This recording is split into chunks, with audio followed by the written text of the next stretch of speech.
Eu sou Otmar Schneider, analista de valores imobiliários. No vídeo de hoje, a gente vai dar uma olhada no resultado do Itaú. E se você gosta desse tipo de conteúdo e gostaria de aprender a investir melhor, aqui embaixo você vai encontrar link nos relatórios de fundos imobiliários, relatório de FIP de FINFRA, também para a nossa comunidade do YouTube. Vamos lá para o nosso vídeo. Então, os resultados do Itaú, a gente vai dar uma passada rápida pelos resultados da empresa. Primeiramente, vamos falar aqui sobre a notícia, né? No noticiário aqui do Filmone. Itaú, do B4, lucra 10 bi, né, no segundo trimestre, alta anual de 15%. E a gente vai dar uma olhadinha, né, no que levou ao resultado. Primeiramente, vou falar para vocês como que os bancos lucram, né? Então, a primeira forma aqui é o spread bancário. Então, eles fazem a captação do dinheiro com uma taxa mais baixa e fazem o empréstimo do dinheiro com uma taxa mais alta. Então, essa diferença entre essas taxas, né, de captação do dinheiro e do empréstimo é o spread bancário. Eles também lucram com serviços, né? Então eles fazem administração de fundos, por exemplo, tem muita gente que investe em fundo de ações, em diversos tipos de fundo, né? São muitos fundos que os bancos acabam administrando e tem as taxas de administração desses fundos. Adquirência, que é a maquininha do cartão, então tem cartão de crédito, taxa de corretagem, assessorias. Então o serviço aqui entra muita coisa. Tem também a venda de seguros, previdência privada, né? Que é uma outra fonte de receita. Também, né, não menos importante, a receita de tesouraria, que é quando o banco opera no mercado, né, câmbio, qualquer coisa desse tipo, e faz operações que geram lucro também para a instituição. Então aqui tem os destaques do trimestre que foram tirados do resultado do fundo. O resultado recorrente gerencial foi de 10 bi, né, então foi uma alta aqui de 3%. Carteira de crédito está em 1 trilhão e 250 bi, né, a carteira de crédito é a quantidade do dinheiro dos clientes que está lá dentro do banco. Então, serviços e seguros, teve uma receita aqui de 13 bi, uma alta de 5%. O ROI do banco em torno de 20%, então é um ROI interessante. Para nível de comparação, se você tem um cap rate em um fundo imobiliário que você tem 10% ao ano, o aluguel é 10 milhões por ano e o imóvel vale 100 milhões. Né? Você tem um cap rate de 10%. Né? O ROI seria mais ou menos isso, né? O lucro, né, que o banco obtém pelo valor do ativo que ele tem lá.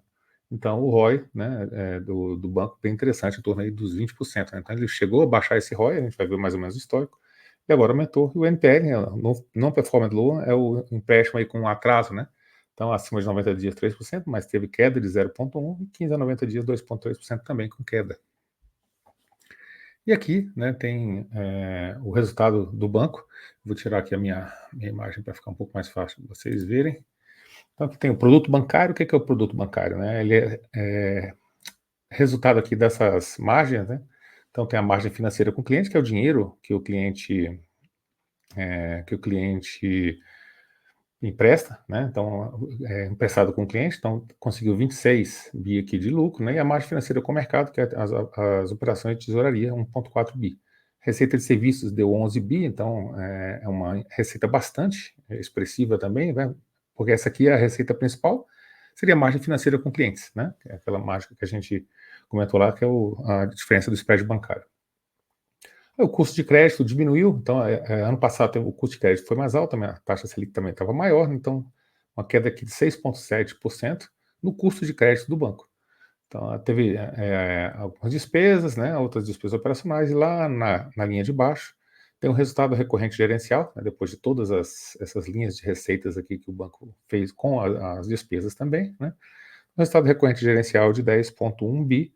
Se você for comparar logo com essa segunda coluna, vai dar 9,8, né? Porque aqui é o primeiro TRI de 24. Então a gente compara o segundo TRI de 24 com o segundo TRI de 23, né? Para evitar efeitos aí de sazonalidade, né? Diferenças entre trimestres. Então, se você for comparar com o segundo TRI de 23 com o segundo TRI de 24, aí tem esse delta aqui que é de 15,2%, né? E o aumento do segundo TRI 24 para o primeiro TRI 24 foi só de 3,1%. Né? Mas já dá para vocês verem de onde que surgiu, então, né, esses números aí do banco. E aqui, né, eu tirei de um site, tá, que é a rentabilidade do Itaú. Então, se você puxar aqui de um mês foi 4,18, de 3 meses foi 3,59, então algum aumento, né, a rentabilidade não foi muito boa, em um ano 35,21, em 10 anos deu 467%. Então, é uma rentabilidade bem forte aí, ao longo de 10 anos. Depois eu vou fazer até a comparação com o fundo imobiliário também para ver, né, que realmente quando uma ação ela é muito boa, a rentabilidade dela ela é superior à média dos fundos imobiliários. E aqui é um pouco dos múltiplos do banco, né? Então, o preço-lucro dele hoje 7,91. O preço do valor patrimonial, 1,5 vezes. Então, se paga um ágio grande aqui para fazer parte de ser acionista aí do Itaú. O dividend yield do fundo está em 7,92, mas isso aqui varia bastante, porque ele pode ou não distribuir o lucro, não é igual ao fundo imobiliário, que é obrigado a distribuir 95% do lucro. O payout do banco aqui foi em 63,09%, né? O lucro por ação, né, aqui na última linha de baixo aqui, 3,78, o valor patrimonial por ação, 19,76, mas ele está em 20 e qualquer coisa, 28 mais ou menos, né? Então aqui a gente tem o histórico de lucro por ação do banco. Então, a depender do período, que varia bastante, então foi 3,99, 4,33, caiu para 2,71 aqui no momento mais de crise, subiu para 3,55.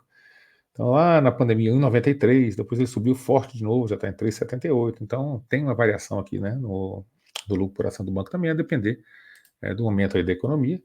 Aí você pega o lucro líquido por proventos, tem época que ele distribui praticamente todo o lucro aqui, né, para ter um provento razoável. Tem épocas, né, que ele consegue reinvestir bastante, então distribui um percentual mais baixo aqui do lucro, né? Então a parte azul é lucro e a parte verde é provento. Então não é a mesma coisa do fundo imobiliário, que é obrigado a distribuir 95% dos proventos, né? Então boa parte ele reinveste, é por isso que ele acaba tendo esse crescimento que ele tem. Então aqui é o ROI do banco, né? Seria mais ou menos o cap rate aqui, como se fosse do fundo imobiliário. Então, em torno de 20% está excelente, né? Teve em 2020 aqui ficou em 12,8, mas foi época de pandemia e tal. Em 2016, época de crise também. Mas um ROI aqui bem interessante, né, do Banco Itaú. E aqui a gente procura a rentabilidade para fazer um comparativo. Coloquei aqui a HGLG, que é um bom fundo imobiliário também, então comparei uma boa ação com um bom fundo imobiliário. Né? O ROI em 10 anos dele aqui foi de 238, né? Só para lembrar aqui qual foi o ROI aqui do Itaú, 467. Você fala, pô, mas o ROI do Itaú foi bem maior, né, nesses 10 anos. Sim, mas também depende muito da janela, né? Lógico que o Itaú, né, tem um crescimento, né, um crescimento muito mais forte. Deveria ter pelo menos um crescimento muito mais forte do que de qualquer fundo imobiliário, mas a gente tem momentos também de crise que os bancos, as empresas, de uma forma geral, elas acabam sofrendo bastante, né, e os aluguéis eles acabam segurando. Por isso que é bom uma carteira bem equilibrada. Aí eu fiz a rentabilidade aqui do período máximo que dá para comparar, que é de 2011 até 2024. Então a gente vê aqui que o Banco Itaú em momentos estava acima, em outros momentos estava abaixo, mas na rentabilidade total de 2011 até 2024, né, foi 516 para o HGLG e 400 para o Itaú.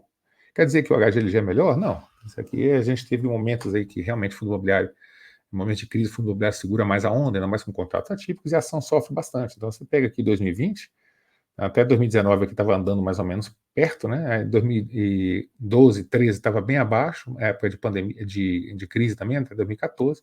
Quando você pega o crescimento de 2016 aqui até 2020 do banco foi maior.